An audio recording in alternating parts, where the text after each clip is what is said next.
Hey everyone, welcome back to Beekeeping with Natalie, or welcome to if you are new. This freaking bee is gonna be my last straw. We have been working bees, feels like forever. Yesterday was, that would have been for us like a 15-hour day.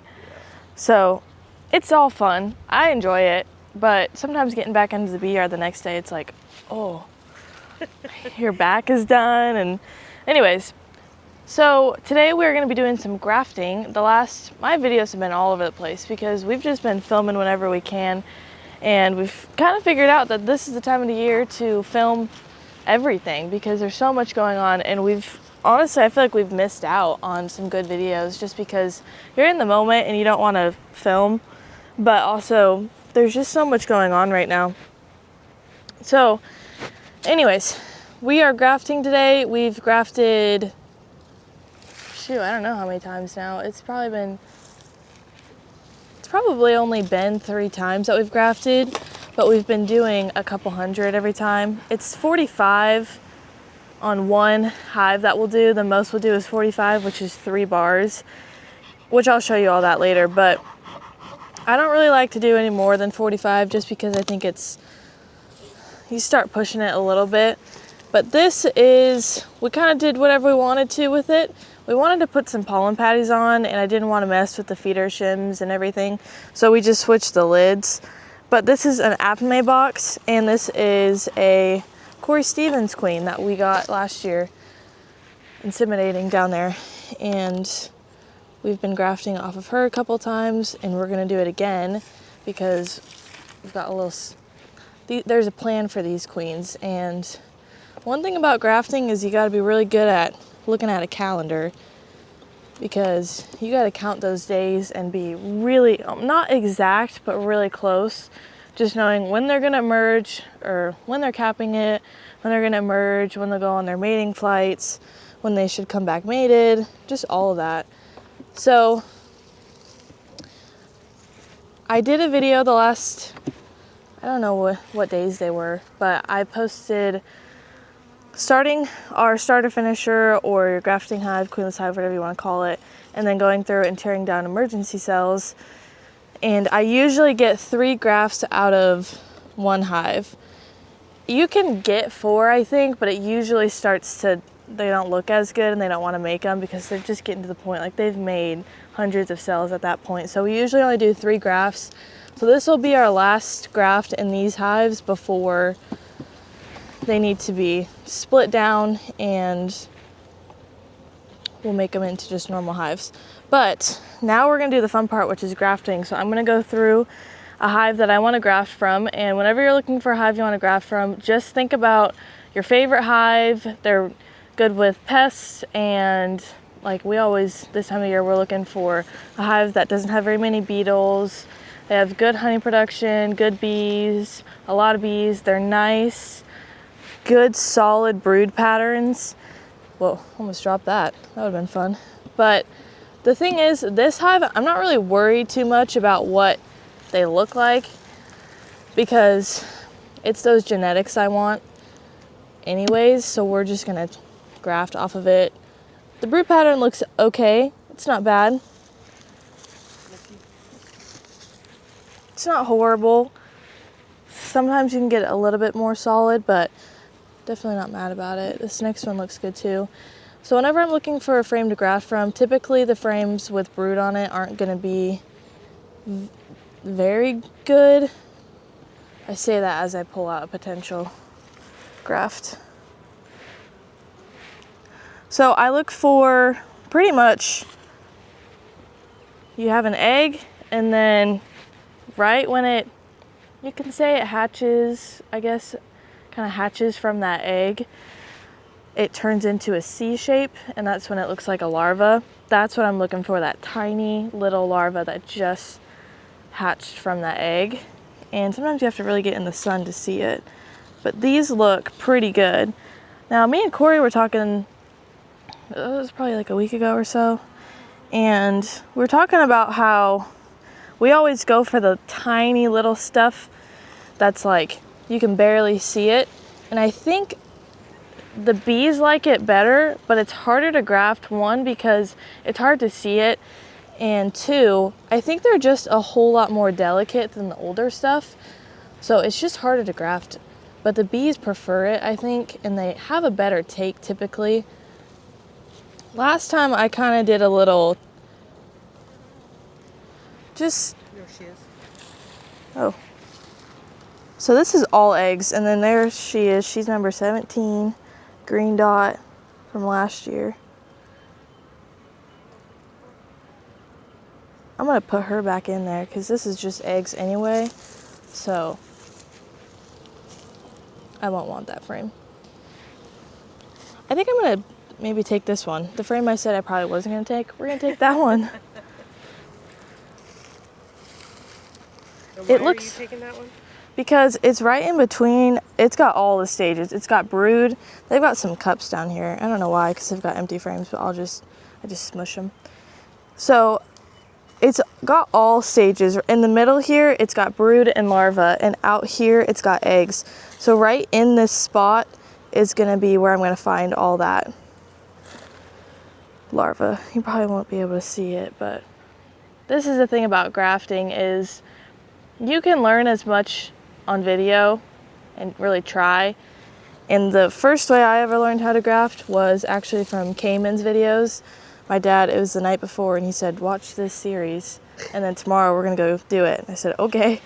So I watched it, and then we went and did it the next day. So that's how I learned to graft, but I picked up on ways over the years of just seeing other people graft. So if you're gonna do it, just do it. Don't stress about it. And I always tell people that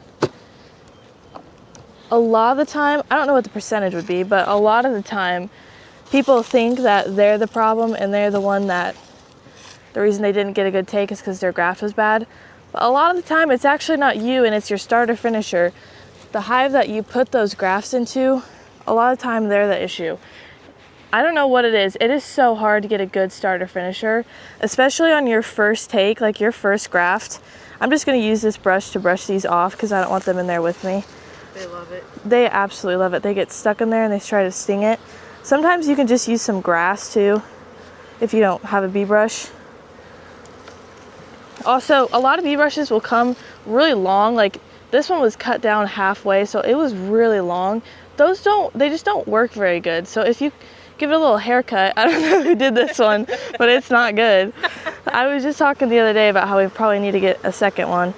But anyway, so yeah, it's usually that starter finisher that they're the ones that have to make them, and they're not always in the mood to make queens. So whenever we start seeing swarm cells, that's when we know it's about time to start grafting. A lot of people go off of drones, which is another way, a good way to go off of if it's time to graft or not, but the best way is really to know if they're starting to make swarm cells, then they are ready to make queens. And swarm cells, as a lot of people know, I'm not gonna fix that too good because I'm gonna have to come back anyways, but as most people know, I think Bob talks about this, swarm cells are the best cells.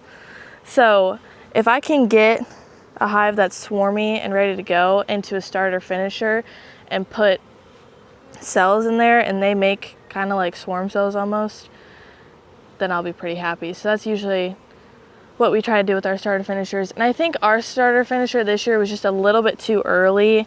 And so our first take wasn't the best. Second take so far has been pretty good. And this will be our third one. Let me stop talking. So we're gonna go to where we graft now and I'll kind of show you what that looks like.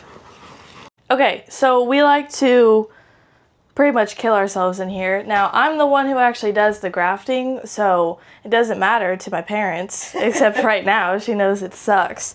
But we use this little buddy heater here, and we've got propane. I started it right before we started filming. So it's on low right now. Like you can see, it's only got that one side going right now, and it's on low, and it's freaking hot. So it's humid and hot, and it just sucks. Is that okay? Can you see me? Okay. So then, this is just an enclosed trailer. It has been to Kentucky, Tennessee, I don't even know. All over the place. And we just empty it out when it comes to grafting season. And then we put a table and some chairs in here and then all of our grafting stuff. And this is where I graft. And then there's a hole like up there and I just put a box on top of it with a lid. So that way all that sunlight is blocked, and then closing this door and it pretty much gets pitch black in here. Some people really prefer to graft in the dark. I don't really care. I'll do whatever, but if I can graft in the dark, then I would do that too. So we just close it. Now people say you can die from, is it what, carbon monoxide? Because of the propane. So we just, if I get a headache, I step outside. That's all we do. I don't think you knew that. I did not sure about that. That's what I was told by Dad. He told me if you get a headache, just walk outside for a couple minutes. Great. I actually have done it a couple times. I think I got a headache though because I'm dehydrated, but there's been studies shown on it. It actually doesn't, the buddy heater at least, it doesn't actually, you can't die from it. So I don't know, but we've also had it in a shed before, an enclosed shed, all night long, and we were fine. So smart. Yeah. Okay, so this is a really good frame. So I've got perfect larvae all around here. I don't know if you can see that down in there. Maybe a little bit, but it's tiny. I mean, you can barely see it. There was one day my dad picked it up and he was like, "You forgot this cell." And I was like, "Nope, it's in there. You just can't see." But so one thing about frames that I think I picked this up on a Bob video or maybe his talk, I'm not sure. But typically the wax actually sits down a little bit. It just kind of leans down a little bit. So I just flip the frame upside down in hopes that you can kind of see down in those cells just a little bit better. And then I put this on my grafting stand.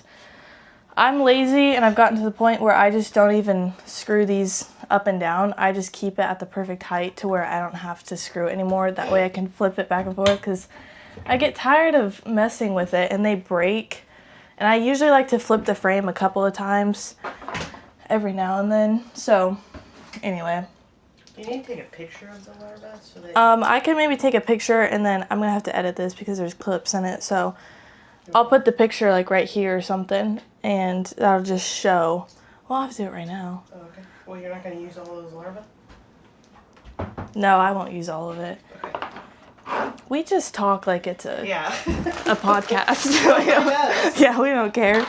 We're just at that point. Somebody commented on one of my videos and they were like, "You've just gotten so much more comfortable." And I was like, I know, I can't go back and watch my old videos because they're just so bad. Cringy. Yeah. Okay, so these are the bars. We get these from Man Lake. We get pretty much all of our stuff that comes to grafting from Man Lake. These cell protectors, we put these in.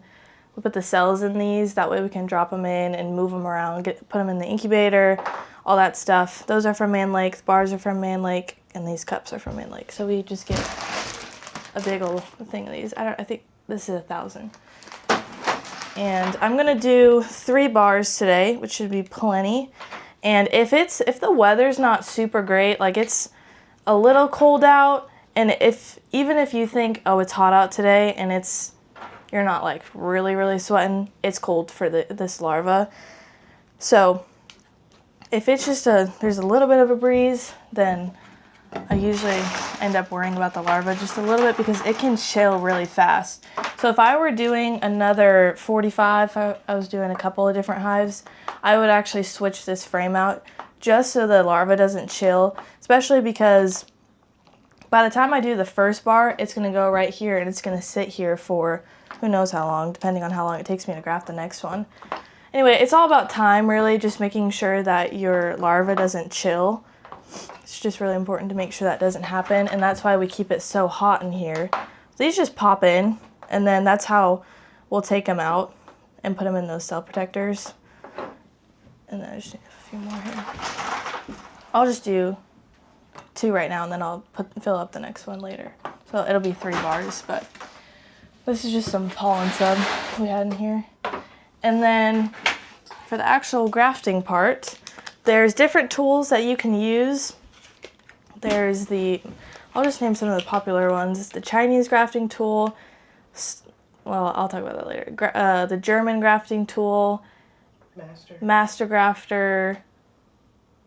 I think that's kind of all I know. Some people use a paintbrush. Never tried that. This is the master grafter. So it sits in your hand like this. I don't know if people do it like this too, but it just sits like that, and then you have this button here, and the tongue on it comes out, and then you pull the button up and it goes back in. So it's like the Chinese grafting tool, but reversed. And that's Corey's favorite. It's Corey Stevens' favorite, so I was like, well, I better try it then. And I think Pierce actually sent me this. And I just don't like it all that much because this tongue is so delicate that it breaks on me all the time, because if a little bit of royal jelly gets up there or propolis, it breaks. And it just got to the point where I was annoyed with it. But I'm thinking about maybe going back to it. I might try it again today. So anyway, that's what the Master Grafter looks like. The thing about that is it's expensive, and I think it's like 60. I don't think it's that much, but it might be. And then these are the Chinese grafting tools. There's a couple different ones. You can get this one from Bob Benny, I know. That's where we got these. This one's kind of been through it, but I like to bend the tip on it a little bit, and then you just push that larva off. So you pick it up and then push it off with this wooden piece, but it's a little broken. These just break and they don't last very long, and you could get a 50 pack and only like 10 of them. I actually had some come that were just already broken because they're just really delicate. So anyway, I don't use them really all that much anymore. The German is somewhere in this mess. I don't know where it is, but it basically just looks like a stick. And I think Cayman uses that one.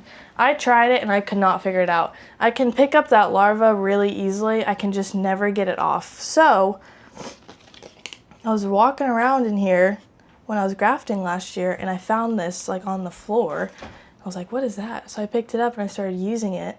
And then I went back to the house and I was like, what is this? We need more of it. And it's the Swiss grafting tool. I don't think I've done a video on it yet, have I? I might have. Maybe, I don't know, but this is what it looks like. It looks a lot like the German. This tip is different though. And the tip on it, can you see that? Yeah. It's flexible, so I can just bend it if I need to. And then bend it back or whatever you need to do. So I like that about this. Yeah, also the tip is just perfect where I can pick up the larva and drop it off really easily. I don't know what the difference is with the German, but there's just something different about it. Other thing about the German is it's super light. This one has a good weight to it, which is what I like also. It just, something about the way it fits in the hand and it's got that weight to it. I really like it. And then this is also for Man Lake, I think. This grafting stand, but you can just use a steering wheel. We have done that so many times. Okay, well anyway, I think we that's... have some we could send if somebody wants one. One of these? We have could. Swiss grafting tools, we just haven't put them on your website. That's the thing, we actually do sell these and they come in fun colors too. So, oops. So if you want one, you could just email me, probably. beekeepingnatalie@gmail.com. Email me if you want a Swiss grafting tool. There's a couple different colors, so we can talk about it. But anyway, we haven't put it on the website yet, but we have sold a good bit of these at conferences, actually. Mm-hmm. Okay, let's get to actually grafting. So let me just pick up a larva here. I don't know if I'll get it to focus, but... So there's the larva. Can you tap it maybe? It's not going to focus, but... Anyways, so take a picture? Yeah, I'll take a picture of it and then I'll put it on the screen. So this is the larva that I'm gonna take, and then all I'm doing is taking it from this cell and putting it into this cup here. And there we go. Now it looks fast, but when you're doing so many, it actually starts to take a little while. Now this is the stuff that'll ruin your back too, because I'm always so hunched over, but so there's two. And then once you pick an age, stick with it. If you're gonna do older cells or older larvae, that's fine. I don't know if they take as well or if they're as good queens, just because the way a queen is made, for anybody that doesn't know, it's basically fed differently. So they take that really young stuff that's basically a worker bee, and they feed it differently, a ton of royal jelly, and it turns into a queen. but there's only a specific stage that they can do that before it's like too late. And that's why you don't graft that older stuff, because it gets to the point where it's too late to graft it. But if you are going to graft it just a little bit older to where it's a little bit bigger so you can maybe see it, easier to pick it up, just stick with that size, because then if you don't, they're going to cap them on different days and it just kind of messes the whole thing up a little bit. Now, I'm pretty picky with it, so if I pick one up and I don't immediately pick it up on the first try and I go in for a second and I don't get it again, I don't touch it. I'll either like pull it out and set it to the side, or I just leave it, because like I said earlier, I think that young stuff is just really delicate, that if you mess with it too much, it's just going to be crap and you're not going to know it, because I mean, you can't tell. But I just try to pick that really small stuff. This is a good frame. There was a frame I used the other day that was not a good frame, and I could not find the right age that I wanted. Sometimes it can be hard to find the right age that you want in that hive, but if you have to dig for it and go to the second box or whatever it is, do it, because it'll really help whenever you're grafting to find that right age. So like there's some really small stuff in here. I might pick some of it up. Now, one thing about grafting though, you will figure out if that queen is a good queen or not, because you can see those eggs and larvae so perfectly, because I mean, you've got all those bees gone and you're shining a flashlight down there. The amount of cells that they put 2 eggs in, it's insane. Like there's some in here that there's like 3 larvae in there, but we saw the queen, we know she's in there, she's just laying multiple eggs in one cell. It doesn't matter, you could still pick them up if you wanted to, but that door's opening a little bit. It's a little windy out. Oh, you see? Okay, so anyway, that's pretty much all I'm doing. I've got half of it done already, so I'm going to do the next. Then I'm going to do 2 more bars, and then we will put it on these. I'm just going to show you now so we don't have to film it again later, but... Well, are you going to film putting it in the hive? Yeah. Okay. But I'm just going to show this. So this is the frames that we put it on. You can make your own frames, or I think you can buy them. I know, pretty sure Dayton sells them, and probably Man Lake. But we just get these off of Amazon. Now, I rarely ever recommend... See, that would typically be a blooper for somebody, but we'll keep it in. Typically, I never say to buy something off of Amazon, just because it's Amazon, and buying your stuff from Beekeeping, like beekeeping stuff off of Amazon, isn't usually the best idea, but do what you want. So anyways, these we do get off of Amazon, and they work really well.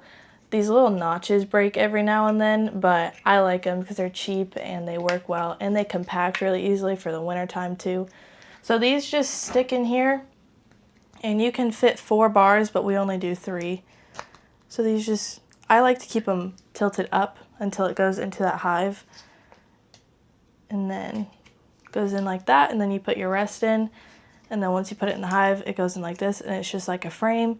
You can figure out which frame it is really easily too, because it's bright yellow. So that's what we use. So I'm going to go ahead and graft the rest of these. Hopefully I explained all of this well. It's really hard to, just because you can't see it. So if you can find a grafting class in your area or something, or somebody that is really good at grafting in your area, and reaching out and having them do a class for you, like hands-on, I think that would be a really good way too. So if you can't figure it out over PowerPoints or YouTube, maybe look into that. So I'm going to keep sweating in here and grafting, and then we'll film the last clip putting it into the breeder, and then we probably won't do a reveal, but we might, I don't know, we might do like a short or something. So I'm going to finish this up. Okay, so, whoa. Finished all the grafts. Didn't take too long. That should be how it looks, by the way.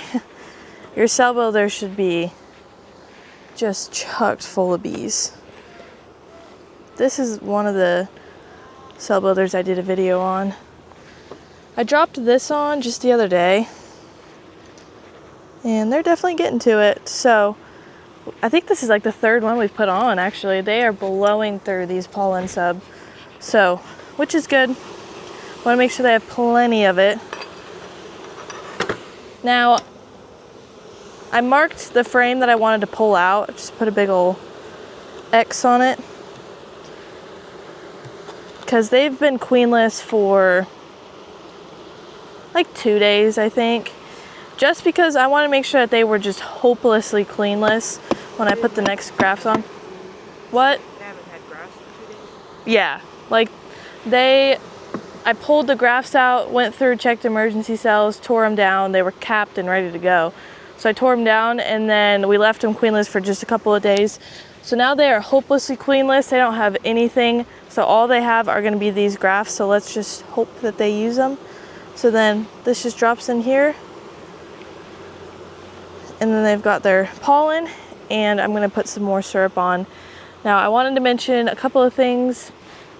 By the way, the date is April 17th, and we have yet to get a swarm call, and our first swarm call is usually on like, what day? April something, 12th, like that. So, but I kind of thought this year would be a swarmy year just by the looks of it, but so far it hasn't, so let's just hope it isn't. But last thing I wanted to say, I say this in all my talks and all my grafting videos, just try it. Just try grafting. I know a lot of people think that they won't be able to see it, but pick up a magnifying glass or glass. I know some people that use 2 glasses. Just try it because queens are expensive and they're getting to be more expensive over time. As somebody who sells queens, I like that they're getting more expensive, but it also, if you can make your own, do it, just because even if you just do 1 bar, 15, and you only get 3, that's 3 queens you didn't have before. So anyway, just try it out. But I know Dave Hansberry watches a lot of my videos, I think, and I've met him multiple times. And he had just sent some pictures of his grafts with a little snarky comment. But anyways, so I know where's he at? He's in Kentucky. He's Kentucky, really yeah, close that's to what I thought. So anyways, I just know everybody's grafting right now, so get to grafting and we will just be continuing doing this. I don't even know, at least once a week we'll graft, just because it's always nice to have cells. But anyways, we will check the calendar, figure out when these are going to be capped, and then we'll come back, pull the capped cells out, put them in cell protectors, put them in the incubator, and graft one last time. I'm getting one last graft out of this one. The other 2 we have, they're done. Those need to be pulled, and then we'll split those down. But I get one more graft out of these, and then we'll make some more cell builders. But I think that's it. So that's kind of the deal to grafting. Also earlier, when I was grafting, I was thinking about it. I said we're going to go drop these in the breeder. That was wrong, by the way. I said we're going to go drop these cells in the breeder. I'm not going to drop them back into the hive. I meant this hive. Just thought I would clarify that so somebody in the comments doesn't. But anyways, okay, I'm going to shut up. I think that's all for today's video. So thanks for watching. Follow along for more bee adventures and be here next time on Beekeeping with Natalie.